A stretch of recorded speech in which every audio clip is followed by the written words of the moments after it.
नमस्कार दोस्तों, स्वागत है आपका हमारे आज के एक नए धार्मिक जानकारी के वीडियो में। तो अगर आपको ये वीडियो पसंद आए तो लाइक, शेयर और सब्सक्राइब करें। जय सिया राम, हर हर महादेव, राधे राधे। पुत्रदा एकादशी की कथा।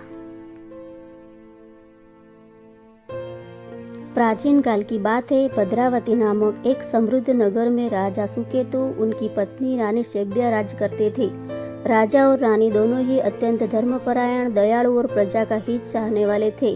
उनके राज्य में सुख शांति थी, परंतु उनके जीवन में एक बड़ा अभाव था।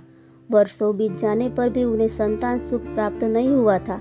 यह दुख उन्हें भीतर ही भीतर कचोटता रहता था।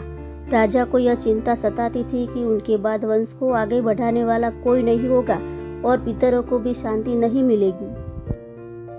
एक दिन राजा और रानी अपने मन की व्यथा लेकर वन की ओर गए। वहीं उनकी भेंट महान तपस्वी महर्षि लोमश से हुई। राजा ने अत्यंत विनम्रता से अपने दुख का कारण बताया और संतान प्राप्ति का कोई उपाय बताने का निवेदन किया।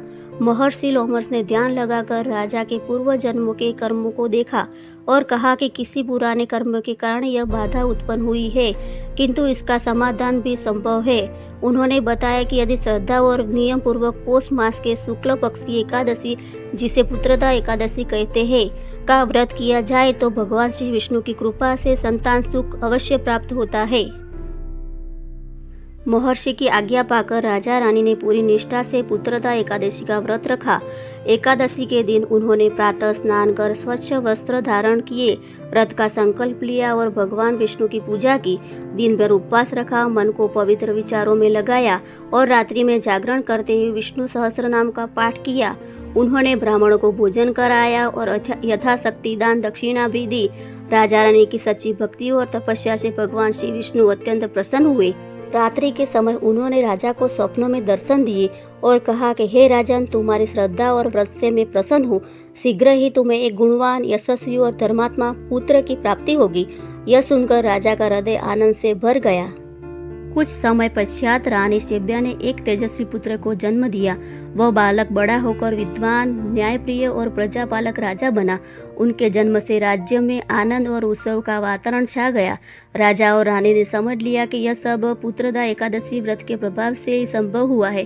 तभी से यह मान्यता चली आ रही है कि जो दंपति संतान प्राप्ति की कामना रखते हैं, उन्हें श्रद्धापूर्वक पुत्रदा एकादशी का व्रत करना चाहिए।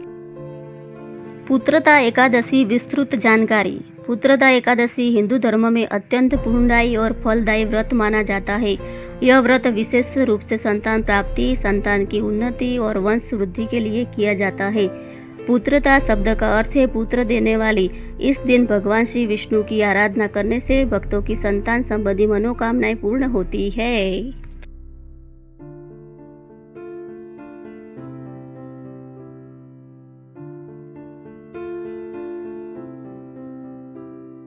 धार्मिक महत्व। हिंदू शास्त्रों के अनुसार संतान के बिना जीवन अधूरा माना गया है। पुत्रदा एकादशी का व्रत करने से निसंतान दंपति के संतान सुख प्राप्त होता है। संतान की दीर्घायु और स्वास्थ्य बना रहता है। परिवार में सुख शांति और समृद्धि आती है। पापों का नाश होकर मोक्ष का मार्ग प्रशस्त होता है।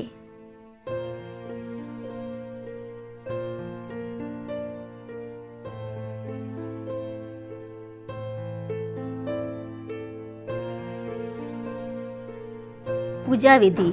पुत्रदा एकादशी के दिन ब्रह्म मुहूर्त में उठकर स्नान करें और स्वच्छ वस्त्र धारण करें। इसके बाद व्रत का संकल्प ले घर में या मंदिर में भगवान श्री विष्णु की मूर्ति या चित्र स्थापित करें। उन्हें पीले फूल, तुलसी पत्र, फल, धूप और दीप अर्पित करें। इस दिन ओम नमो भगवते वासुदेवाय मंत्र का जाप विशेष फलदायी माना जाता है। पूजा के बाद पुत्रदा एकादशी की कथा अवश्य सुननी या पढ़नी चाहिए।